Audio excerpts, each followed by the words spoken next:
एक शमशान जंगल में घनी झाड़ियों के बीच बनी उस रहस्यमय गुफा में एक ऐसा जादुई ताज रखा हुआ था जिसके अंदर से एक तेज रोशनी निकल रही थी।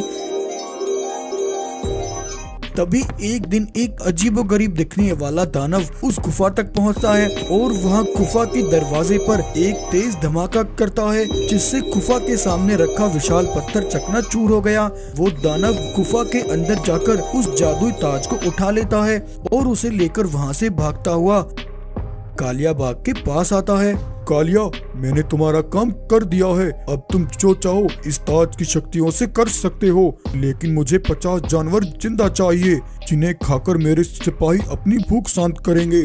कालिया बाग उस जादुई ताज को अपने सर पर पहन लेता है और जादुई ताज की शक्तियों से वहां अपनी एक विशाल सेना बनाता है। सालों से मैं ताज को पाने के सपने देख रहा था, आज वो मेरा सपना हकीकत में बदल चुका है। अब तुम देखते जाओ, मैं उसके जंगल का एक एक जानवर लाकर तुम्हारे कदमों में डाल दूंगा। अपनी जादुई सेना लेकर कालिया बाग रुद्रा के जंगल में दाखिल हो गया। कालिया को देखकर जानवरों में भगदड़ मच गई। भाइयों, जल्दी भागो, हम सबको काली पहाड़ी के ऊपर पहुंचना होगा। तभी जानवरों की भीड़ में से एक गाय भालू को लेकर पत्थरों के पीछे आई। भालू काका, तुम सभी जानवरों को लेकर काली पहाड़ी पर पहुंचो। अब लगता है सिर्फ वही हमारी रक्षा कर सकता है, मुझे उसके पास जाना होगा। तब गाय वहां से भागती हुई एक दूसरे जंगल में आती है जहां एक बूढ़ी कमजोर शेरनी अपनी बेटी शिवा के साथ रहती थी। महारानी जी, वो कालिया बाग अपनी पूरी ताकत के साथ लौट आया है और उसने न जाने कैसे वो जादुई ताज भी हासिल कर लिया है। ये सुनकर रश्मि शेरनी परेशान हो गई। माँ, ये गाय कौन है और कौन वापस लौट आया है? ये गाय किस जादुई ताज के बारे में बात कर रही है? बेटा, जब तुम्हारा जन्म हुआ तुम्हारे पिता इस मुकुट के साथ जंगल पर राज किया करते थे। इस मुकुट के सहारे वो अपने जंगल के हर गरीब जानवर और जंगल की सीमाओं की रक्षा किया करते थे। लेकिन एक दिन एक दानव अपना रूप बदलकर तुम्हारे पिता के पास आया। महाराज, महाराज, मेरी रक्षा कीजिए। मेरे परिवार को कुछ लुटेरे बाघ मानवों ने बंदी बना लिया है और वो मुझसे मेरे परिवार को आजाद करने के बदले में 1 लाख सोने के सिक्के मांग रहे हैं। मैं बहुत गरीब हूँ महाराज, मेरे पास इतना पैसा नहीं है। आप कैसे भी करके मेरे परिवार को बचा लीजिए महाराज। तब तुम्हारे पिता उस शेर की मदद के लिए उसके साथ चले गए, लेकिन बीच रास्ते में आकर वो दानव अपनी असली रूप में आ गया। धोखा, इसका मतलब ये सब एक चाल थी। हाँ रुद्रा, और अब तुम हमारे जाल में फंस चुके हो। तभी पत्थरों के पीछे छिपे कालिया बाग ने एक तेज नुकीला खंजर तुम्हारे पिता को मारा, जिससे तुम्हारे पिता घायल होकर जमीन पर गिर गए। धोखा, गद्दारों, तुमने मेरे साथ धोखा किया है, तुमने मुझे धोखे से मारा है। रुद्रा, जंग में सब जायज होता है। अब मैं तुम्हारे इस जादुई ताज से यहाँ के सभी जंगलों पर अपनी हुकूमत करूँगा। ये कहकर कालिया रुद्रा के सर से वो जादुई ताज उतार लेता है और उसे अपने सर पर पहनने ही वाला था कि तभी एक चील तेजी से उड़ता हुआ आकर उस जादुई ताज को अपने पंजों में दबाकर वहाँ से उड़ जाता है। देखा कालिया, तुझे वो ताज कभी नहीं मिल पाएगा। तेरा हुकूमत करने का सपना सपना ही रह जाएगा। इतना कहकर रुद्रा ने अपने प्राण वहीं छोड़ देता है। वहीं दूसरी तरफ जादुई ताज न मिलने से कालिया को बहुत गुस्सा आया। चिंता मत करो कालिया, मैं एक ना एक दिन वो जादुई ताज तुम्हें जरूर ला कर दूंगा। लेकिन इस समय मेरे अंदर बदले की आग जल रही है जो उस रुद्रा की पत्नी और बेटे को मारकर ही खत्म होगी। तब इस गाय ने कालिया की सारी बातें सुनी थी और इसने आकर मुझे सब बताया। तब मैं तुम्हें बचाने के लिए अपना जंगल छोड़कर तुम्हें यहाँ ले आई। लेकिन माँ, हम सब तो यहाँ हैं, वहाँ हमारे जानवरों की जान मुसीबत में है। नहीं शिवा, मैंने भालू काका से कहकर सभी जानवरों को काली पहाड़ी पर सुरक्षित भेज दिया है। कालिया बाग वहाँ तक नहीं पहुँच पाएगा। माँ, तुम गाय के साथ जंगल जाकर जानवरों की रक्षा करो। तब तक मैं एक जरूरी काम करके आता हूँ। तब शिवा वहाँ से भागता हुआ एक जिन के पास आया और उसने वहाँ आकर जिन को सारी कहानी बताई। चिंता मत करो शिवा, मैं इस काम में तुम्हारी मदद जरूर करूँगा। तब जिन ने शिवा को एक जादुई कवच दिया। उधर कालिया अपने सिपाहियों के साथ रश्मि शेरनी और उस गाय को चारों तरफ से घेर लेता है। रश्मि, जल्दी बताओ, तुमने वो ताज कहाँ छुपा रखा है? तूने अपने जंगल के जानवरों को उस दिन तो बचा लिया और तू और तेरा बेटा बचकर यहाँ से निकल गए थे, लेकिन आज तुम में से कोई भी नहीं बचेगा। तभी इतने में उस जादुई कवच के साथ शिवा अपने जंगल लौटा। कालिया ने शिवा को देखकर उस पर जादुई शक्तियों से हमला किया, लेकिन उसकी जादुई शक्तियों का शिवा पर कोई असर नहीं हुआ। तभी इतने में उस चील ने आकर कालिया के सर पर रखा वो जादुई ताज निकाल लिया और उस ताज को ले जाकर उसने शिवा के सर पर रख दिया। ऐसा करते ही शिवा के अंदर जादुई ताज की शक्तियाँ आ गई और तब शिवा ने जादुई शक्तियों से कालिया और उसके सारे सिपाहियों को वहीं जलाकर राख कर दिया। इस तरह शिवा ने सालों बाद अपने पिता का बदला लिया और उस जादुई ताज को भी हासिल कर लिया। अगर कहानी पसंद आई है तो वीडियो को लाइक एंड चैनल को सब्सक्राइब जरूर करें। एक ऐसा जालिम राजा जिसके जुल्म और खौफ के आगे जंगल के मासूम जानवर अपना सर नीचे झुकाकर गुलामी करने के लिए मजबूर हो जाते। उसके कहर से उसके सिपाही थर थर कांपते। उसके राज में एक गलती उसके सिपाही की मौत का कारण बन जाती। एक बूढ़ा शेर और शेरनी जिनके शरीर पर जख्मों के निशान थे, सालों से बेड़ियों में कैद अपने जीवन की आखिरी सांसें गिन रहे थे। अब लगता है मेरा अंतिम समय आ गया है, मुझसे अब और सहन नहीं होता। अगर मेरी मौत लिखी है तो भगवान मुझे इसी वक्त मौत आ जाए। ऐसा मत कहो भानु, हिम्मत मत हारो। ने सालों से हम जिस पल का इंतजार कर रहे हैं, जिसने हमारा घर बर्बाद किया और हमें यहाँ जुल्मों की बेड़ियों में लाकर खड़ा कर दिया, हमें उसे उसके अंजाम तक पहुँचाना है। आखिर उन दोनों बूढ़े शेर और शेरनी के साथ ऐसा क्या हुआ था जिससे उनका परिवार टुकड़ों में बट गया और वो दोनों यहाँ बेड़ियों के बीच कैद हो गए? दरअसल ये बात कुछ साल पहले की है। राजा बीरबल जो पिछले 25 वर्षों से एक मसीहे की तरह अपने जंगल को संभालता आ रहा था। राजा बीरबल प्रजा के दिलों में बसते थे। चंदन की लकड़ियों का व्यापार करने वाला राजा बीरबल जितना अमीर था उतने ही बड़े दिल का मालिक था। अपने व्यापार से वो जो भी कमाता उसका आधे से ज्यादा हिस्सा वो गरीब जानवरों की भलाई में लगाता।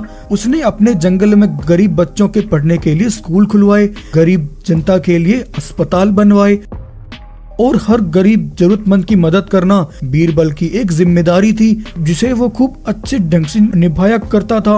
महाराज, आप हमेशा खुश रहें। पिछले कई वर्षों से पैसों की तंगी की वजह से मेरी बेटी का ब्याह नहीं हो पा रहा था, लेकिन अब मैं एक अच्छे परिवार में अपनी बेटी का ब्याह कर पाऊंगा।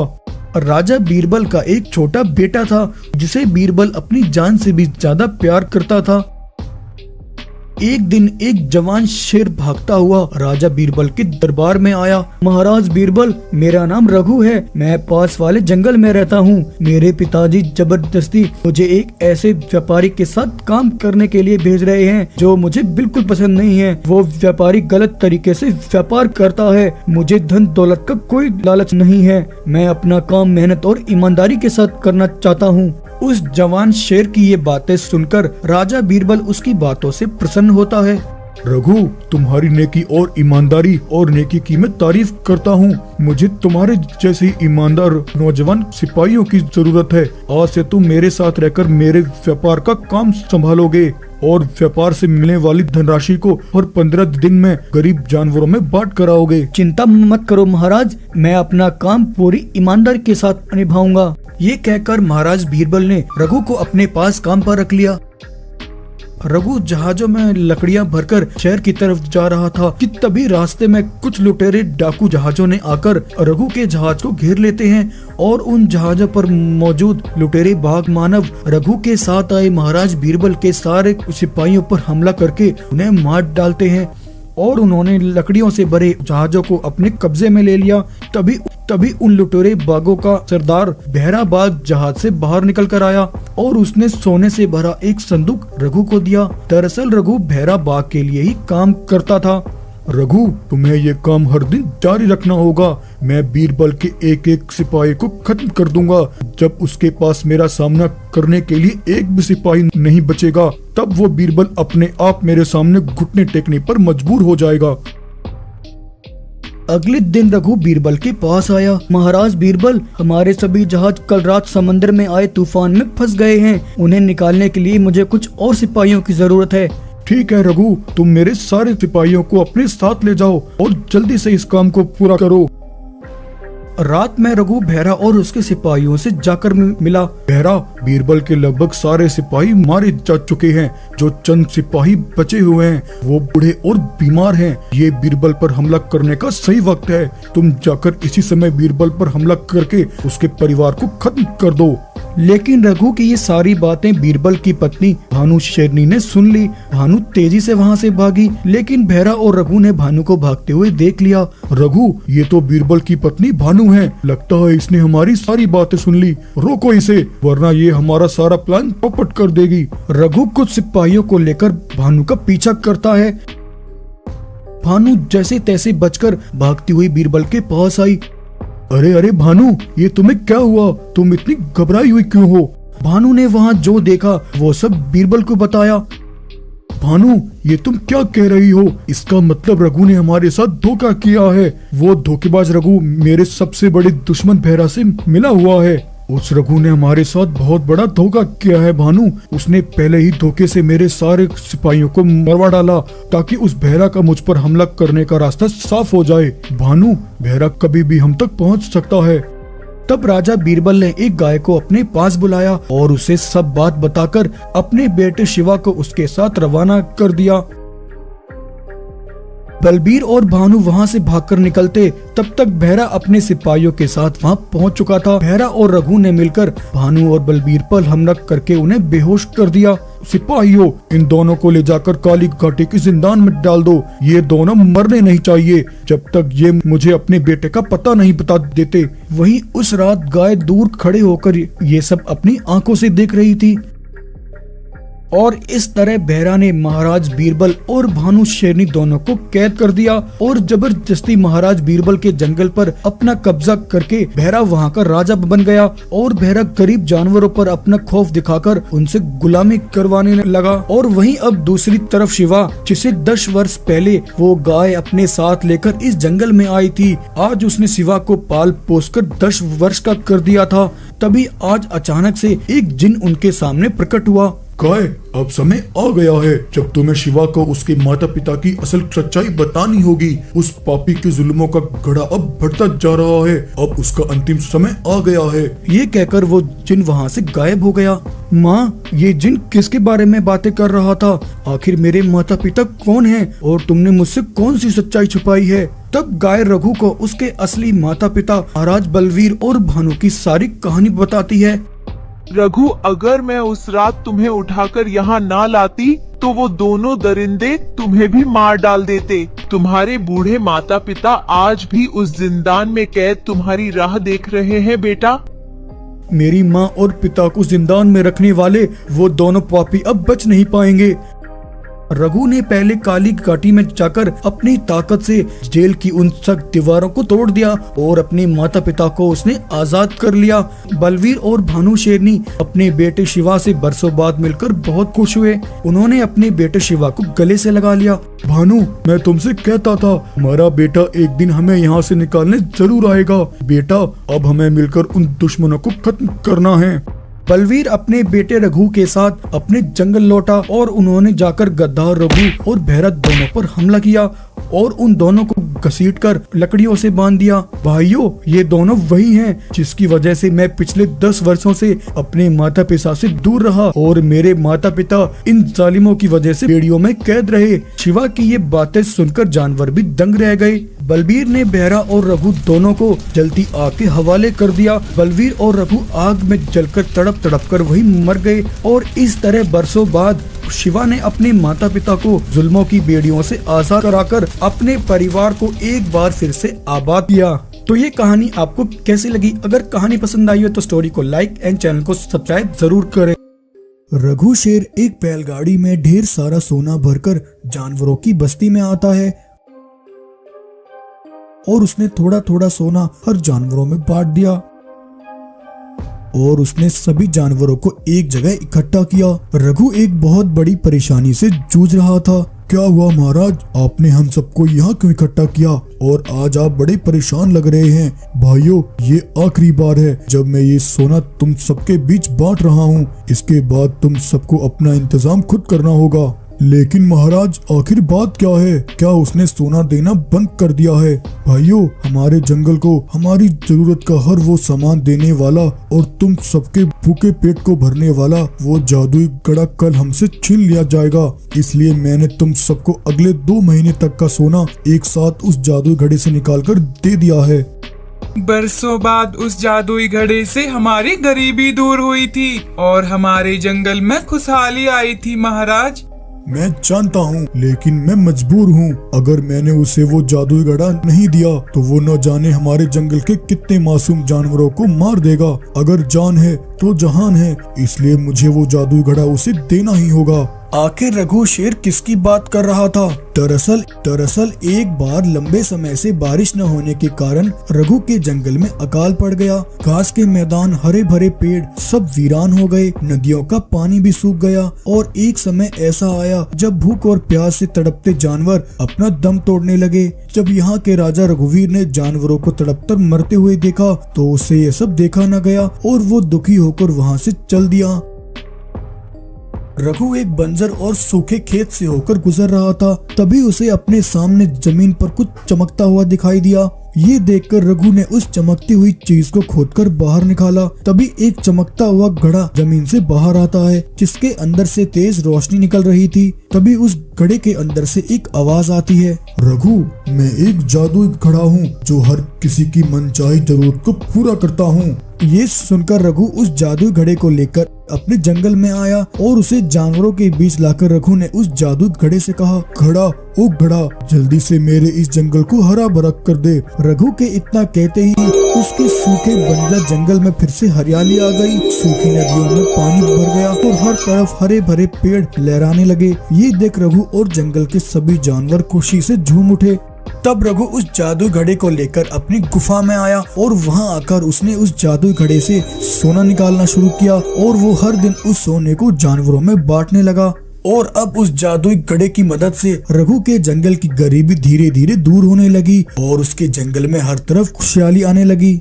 लेकिन एक दिन काली घाटी में रहने वाले दुष्ट और लालची राठौर बाघ को उस जादुई घड़े का पता चल गया। अब मुझे कैसे भी करके रघु से उस जादुई घड़े को हासिल करना है। फिर मैं उससे मनचाहा सोना निकाल लूंगा और अपनी हर मनचाही इच्छा को पूरी करूंगा और हर जंगल पर सिर्फ मेरा ही कब्जा होगा। तब ये सोचकर राठौर बाघ काली शक्तियाँ पाने के लिए हवन करता है। कई दिनों तक हवन करके राठौर ने वो काली शक्तियाँ हासिल की और काली शक्तियाँ पाकर वो एक दिन रघु के जंगल उतरा। रघु, जिस घड़े को पाकर तुम्हारा जंगल इतना आबाद हुआ है और तुम सबकी किस्मत बदली है, मैं उस जादू घड़े के बारे में जान गया हूँ। अगर तुम अपने जंगल को मेरी काली शक्तियों से बचाना चाहते हो तो अगले 2 दिन के अंदर तुम उस जादू घड़े को लेकर मेरे पास आ जाना। अगर तुमने ऐसा नहीं किया तो मैं अपनी काली शक्तियों से तुम्हारे जंगल को जलाकर राख कर दूंगा। ये कहकर राठौर बाघ तो वहाँ से चला गया, लेकिन उसकी ये बातें रघु के दिमाग में बैठ गईं और राठौर की उन बातों ने रघु को बहुत बड़ी परेशानी में डाल दिया। पहले दिन तो रघु ने उस जादुई घड़े को राठौर से बचा कर रखा, लेकिन दूसरे दिन राठौर आसमान से उड़ता हुआ रघु के जंगल में जानवरों के घरों के ऊपर बम गिराकर चला गया। बम के धमाके से जानवरों के घर जलकर राख हो गए। जब रघु ने ये सब होते हुए देखा तो उसने हिम्मत हार कर आज जानवरों से सलाह करके उस जादुई घड़े को राठौर को सौंपने का फैसला किया। रघु कुछ जानवरों के साथ उस जादुई घड़े को लेकर काली घाटी की ओर जाने लगा, लेकिन रास्ते में एक लोमड़ी ने आकर रघु का रास्ता रोका। अरे रघु भाई, तुम यूं इस तरह एक साथ इन सभी जानवरों को लेकर कहाँ जा रहे हो? तब रघु ने हताश और निराश होकर लोमड़ी को सारी बात बताई। रघु भाई, अब तुम्हें परेशान होने की कोई जरूरत नहीं है। अच्छा हुआ मैं तुम्हें यहीं मिल गई। मेरे पास तुम्हारी इस समस्या का एक बहुत अच्छा हल है। तुम सब मेरे साथ चलो। तब लोमड़ी रघु को एक वीरान पड़ी गुफा के पास लेकर आई। उस गुफा के अंदर एक विशाल मानव शेर सोया हुआ था। रघु, इस गुफा में सोया हुआ विशाल शेर मानव बरसों से सोया हुआ है। अगर तुम उसे उठाकर उसे अपनी परेशानी बताओ तो वो तुम्हारी मदद कर सकता है। तब रघु ने गुफा के अंदर जाकर उस जादू घड़े की मदद से सोए हुए मानव शेर के ऊपर पानी की बौछार की, जिससे मानव शेर उठकर खड़ा हो गया। कौन है जिसने मुझे नींद से जगाया? मैं उसे नहीं छोड़ूंगा, फिर वो चाहे कोई भी हो। तब लोमड़ी ने मानव शेर को रघु के जंगल की सारी परेशानी बताई और उसे रघु की मदद करने के लिए कहा। ठीक है रघु, मैं तुम्हारी मदद जरूर करूंगा, लेकिन बदले में तुम्हें इस जादुई घड़े से मुझे अगले 1 वर्ष के लिए खाने के लिए असीम भोजन देना होगा। रघु ने मानव शेर की बात मान ली। तब मानव शेर ने राठौर के पास जाकर उसे दबोच लिया और उसे उठाकर जमीन पर पटका और राठौर की सारी हड्डी पसली तोड़ दी। और तब मानव शेर से खुश होकर रघु ने जादू घड़े से कहकर उस मानव शेर के लिए ढेर सारे फल और मिठाइयाँ प्रकट की। और तब मानव शेर ने उन फलों और मिठाइयों को खाकर अपनी बरसों की भूख शांत की। और इस तरह आज लोमड़ी के दिखाए रास्ते से रघु ने अपने जंगल को एक बड़ी मुसीबत से बचा लिया। विशाल शरीर और जादुई पंखों के साथ वो वापस लौट आया था। धरती पर अपने कदम रखते ही वो आगे बढ़ने लगा। जंगल में उसके कदमों की आहट से दुश्मन के इलाके में सनसनी फैल गई। विशाल शरीर वाले उस शेर के रूप में अपनी मौत देखकर राठी बाग के सिपाही अपनी जान बचाकर भागने लगे। वो लौट आया है, अपना बदला लेने वो वापस आ गया है। रुद्रा शेर ने अपने सर पर एक जादुई मणि प्रकट की और उसमें से भयंकर शक्तियाँ निकाली और राठी के सिपाहियों को एक एक करके उसने जिंदा जलाकर राख कर दिया। लेकिन पत्थरों के पीछे खड़े कोनूर चीता ने ये सब अपनी आंखों से देख लिया और वो वहाँ से भागता हुआ राठी बाग के पास पहुँचा। राठी विशाल रूप लेकर वो वापस आ गया है। वो हम में से किसी को भी नहीं छोड़ेगा। वो अपना बदला लेकर रहेगा। शांत हो जाओ कोनूर, कौन वापस आ गया है? रुद्रा वापस आ गया है। राठी, ये तुम क्या कह रहे हो कोनूर? मैंने उसे खुद 100 फीट गहरी खाई में धक्का देकर उसे मार दिया था। इतनी गहरी खाई में गिरने के बाद भी वो कैसे वापस आ सकता है? राठी और कोनूर चीता आज इस बात से हैरान थे कि रुद्रा वापस कैसे लौटा।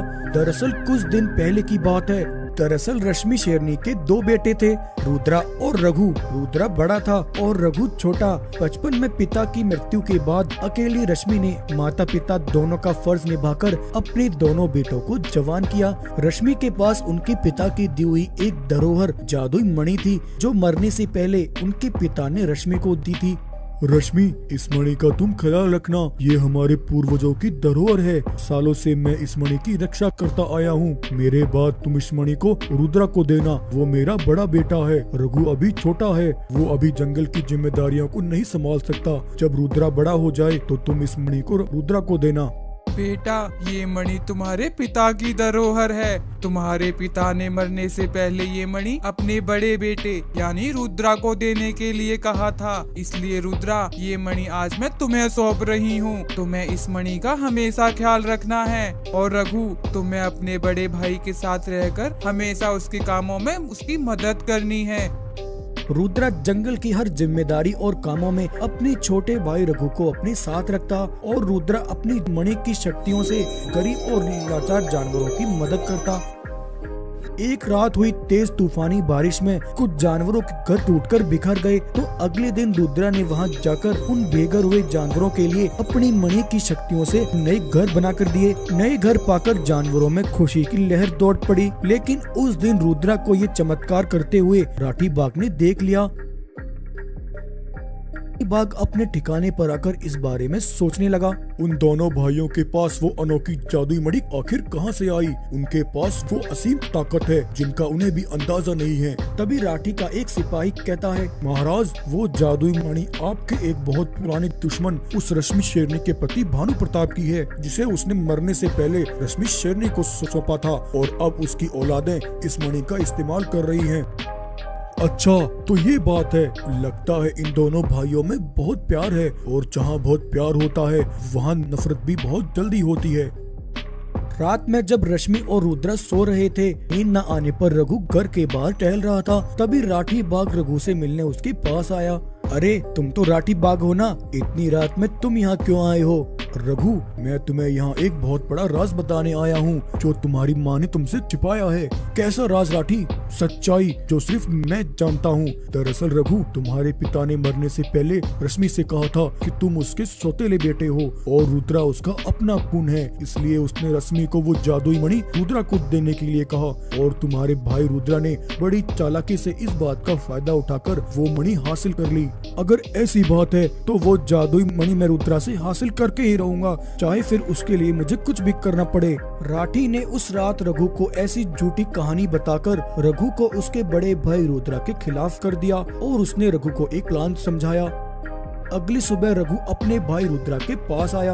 अरे रुद्रा भाई, हमारे जंगल के पास वाली नदी पर कुछ जानवरों को तुम्हारी मदद की जरूरत है, जरा एक बार जाकर तो देखो वहाँ जानवरों को क्या मसला है, तब तक मैं थोड़ा काम कर लेता हूँ। अच्छा ठीक है रघु भाई। ये कहकर रुद्रा नदी की ओर जाने लगा। रुद्रा नदी के रास्ते में आने वाले एक पुल से होकर जा रहा था, तभी रास्ते में राठी ने उसके सामने आकर रघु का रास्ता रोक लिया।